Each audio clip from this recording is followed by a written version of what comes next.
स्वागत है मेरे चैनल सिविल बाजार 2.0 में। और आज मैं आपको बताऊंगा कि टेंडर कैंसिल कैसे हो जाता है। तो दोस्तों in the next few minutes में आपको बताने वाला हूं कि आप टेंडर कैंसिल हो जाने से कैसे बचें। बार बार आपका कभी कभी होता है कि टेंडर कैंसिल कर दिया जाता है।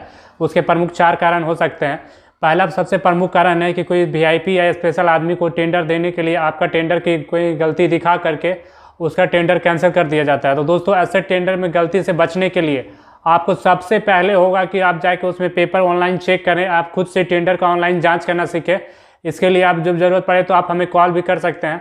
दूसरा, आप बड़ा गलती करते हैं कि आप डिपार्टमेंट के लोगों से ज़्यादा डरते हैं। दोस्तों डिपार्टमेंट के लोगों का इज्जत करना चाहिए, लेकिन इतना भी नहीं करना चाहिए कि वो के चलते हैं आपके सर पे चढ़ जाए। हाँ जी, जरूर आपका इनका रिस्पेक्ट करें, वो हमारे सीनियर है तो आप ज़रूर उसका रिस्पेक्ट करें। लेकिन अगर देखें कि आपका टेंडर बार बार कैंसिल किया जाता है या आपको टेंडर नहीं मिलता है तो दोस्तों आप इसी से कमा खा रहे हैं। अगर आप इसके लिए लड़ेंगे नहीं तो वो आपके चलते हैं आपके बारे में कोई नहीं सोचेगा। जो आपको सोचना होगा तो आपको खुद सोचना होगा।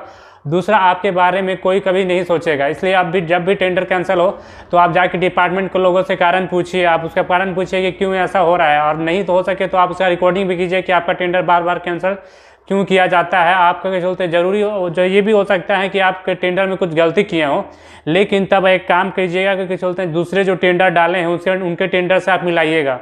बार बार इसे देखिएगा दोनों को मिला करके। तो अगर उनमें भी गलती होगा, आप में भी गलती होगा, तो आप जाके पूछ सकते हैं कि हमें लिखित रूप से दीजिए कि क्या कारण है कि इनके चलते मेरा ये टेंडर कैंसिल किया गया है। नहीं तो इसके बाद मैं उच्च न्यायालय या हाई कोर्ट तक जाने में संकोच नहीं करूँगा। तो दोस्तों ऐसा करने से आपका टेंडर कैंसिल नहीं होगा।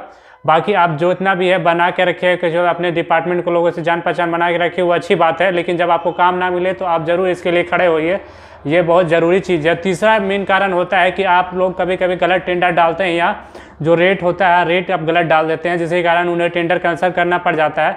तो दोस्तों इसमें ध्यान से रखिए। आप टेंडर भरने टाइम टेंडर रेट डालने के बाद उसे 2-3 बार रिवाइज़ कर लें कि क्या जो मैंने किया है या डाला है वो सही है गलत है, या जो मैंने डीडी एफडी जो भी नंबर दिया है उसमें सब सही डाला गया है या गलत डाला तो नहीं गया है। उसे 3 बार आप खुद से रीचेक कर लें, तब जाके आप टेंडर सबमिट कर दें। क्योंकि दोस्तों एक टेंडर सबमिट करने में आपका समय, पैसा और वक्त सब जाया होता है। तो सबसे बढ़िया चीज़ होगा कि आप उसे जब भी करें जांच कर लें, जिससे आपको फ्यूचर के आने में दिक्कत ना हो। चौथा मेन कारण है कि आप टेंडर भरने के पेपरों के साथ छेड़छाड़ करते हैं। दोस्तों अगर आप पेपर के साथ छेड़छाड़ करते हैं तो आप आगे डिपार्टमेंट में इसके बाद आप बोलने का हक खो चुके होते हैं। क्योंकि अगर आप बोलने जाइएगा तो आपके ऊपर एक्शन ले जाएगा। धोखाधड़ी के केस में आपको केस भी किया जा सकता है। लेकिन आप अपनी जगह सही रहिएगा तो आप डिपार्टमेंट वाले लोगों से पूछ सकते हैं कि क्या कारण है और किस लिए रिजेक्ट किया गया है। तो ऐसे आप जब भी किसी टेंडर डालने जाएँ तो इन चारों बातों का आप ध्यान रखिए। दोस्तों मैं टेंडर के बारे में वीडियो बनाते रहता हूं और मेरे से अच्छा आपको टेंडर के बारे में कोई नहीं बता सकता है, क्योंकि इसमें भी 3-4 कारण हैं। दोस्तों देखिए, पहला मैं आप ही की उम्र का हूं, क्योंकि मैं देखा हूं अपने एनालिटिक्स में जो भी मेरे सब्सक्राइबर है 25 से 45 के बीच में ही है। तो मैं लगभग आप ही की उम्र का हूँ। आप कुछ छोटे और कुछ बड़े हैं हमसे, तो मैं आपको अच्छे से समझा सकता हूँ कि क्या आप गलती करते हैं और क्या नहीं गलती करते हैं। दूसरा कि मैंने इंजीनियरिंग किया हुआ है दोस्तों। तो जो भी आपको टेक्निकल, अगर आप टेंडर भरने से रिलेटेड या टेक्निकल फील्ड में भी आपको दिक्कत होता है तो मैं उसको मदद करता हूं। तीसरा कि क्या चलते हैं, मैं खुद ठेकेदार हूं। मैं अपने रोडों पे जा करके क्या चलते काम किया हूं और बहुत सारे प्रॉब्लम को फेस किया हूं। मतलब ऐसे प्रॉब्लम को फेस कर सकता हूँ कि काफ़ी एक्सपीरियंस इंजीनियर भी आज तक वो नहीं किया हूँ। मेरा दीवार लिस्ट, ब्लैक लिस्ट के चलते सभी के कगार पे पहुंच चुका था। तो कैसे मैं पहुंचा था और क्या हुआ था ये भी मैं आगे के वीडियो में बताऊंगा। लेकिन मैं हर चीज़ का एक्सपीरियंस मैं गेन कर चुका है, तो मैं इसके बारे में अच्छे से आपको बता सकता हूं।